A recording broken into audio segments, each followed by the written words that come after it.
I want to tell you a couple of stories about when I used to live on the streets as a homeless man. It was terrible doing so. The stares and the looks of disgust were nothing compared to the violence I endured.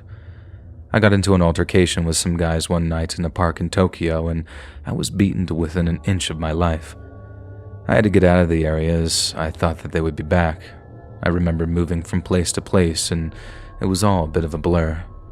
Somehow I ended up way up in the sticks, close to the mountains, and eventually I ended up living in an abandoned shrine. It wasn't so bad. I would walk down to the village and exchange my labor for food in the village. You might think that living in an abandoned shrine might be scary, but I can tell you that there was only one thing that I was scared of at that time, and that's people. I would offer my services to anyone who had any work available. I like to think of myself as a jack of all trades, an all-rounder. I would often go to ask people in the streets or go door to door trying to drum up some work. Once a guy asked me what services I could offer, and I said pretty much anything. He then pulled a gun out, cocked the trigger, and put it against my head. "It's loaded," he said. You can imagine how I felt, right? He put the gun away and said, "I just wanted to point a loaded gun at a human." And then he threw me some money my way and just left. I guess that the cash he threw was what he demanded the value of my life to be. Not long after that, a gang found out where I had been living, and they came late one night. When they found me, one said a phrase so off-putting that I don't think I'll ever forget it. "You have no human rights." He had already dehumanized me. They carried sticks, iron bars, and metal pipes and came at me.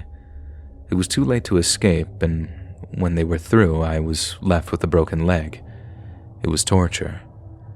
At the same time I experienced such a lack of humanity, I also experienced the opposite.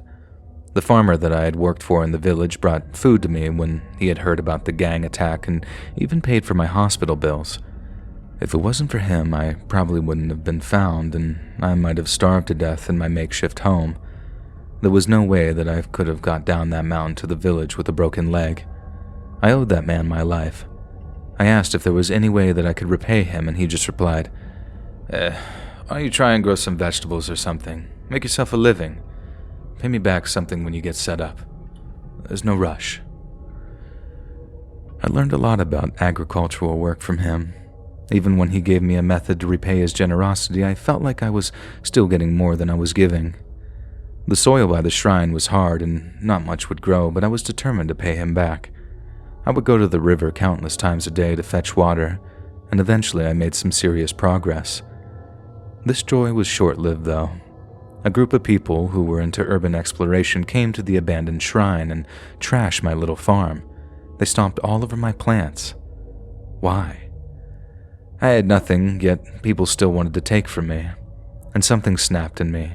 I felt robbed and I wanted someone to pay for it.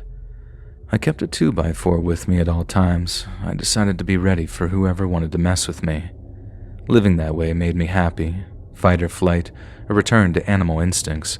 I knew that all humans were capable of terrible acts, and I grew less trustworthy. I was always scared of spirits and ghosts, but humans are worse. It was at this point that I started seeing things. I thought the shrine was haunted. I decided if there was something else with me in the shrine, I wanted to be of service to the shrine since the farm wasn't working out. I had learned some carpentry skills when I was younger. I thought that I would try and clean up the place and mend some things.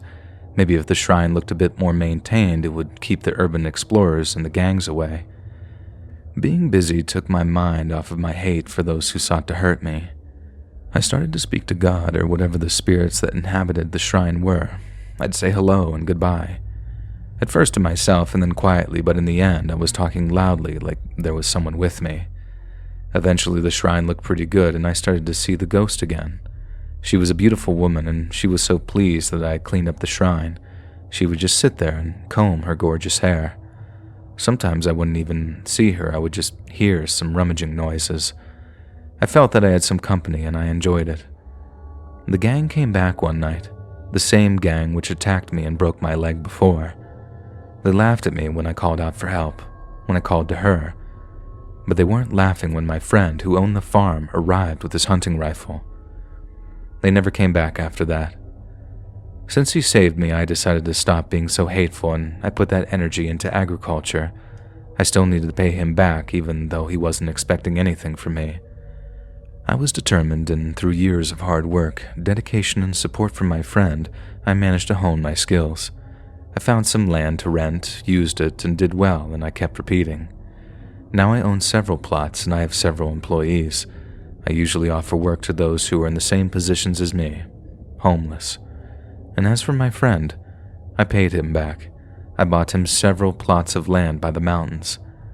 Finding a partner hasn't really worked out for me, but whenever I am down, I seem to dream about the spirit of the woman in the shrine. Sometimes I think that I was rescued by someone other than my farmer friend. So my next project is restoring the shrine to its former glory and reinstating a priest there. If you enjoyed this scary story, listen to thousands more, either over on the Let's Read YouTube channel or podcast.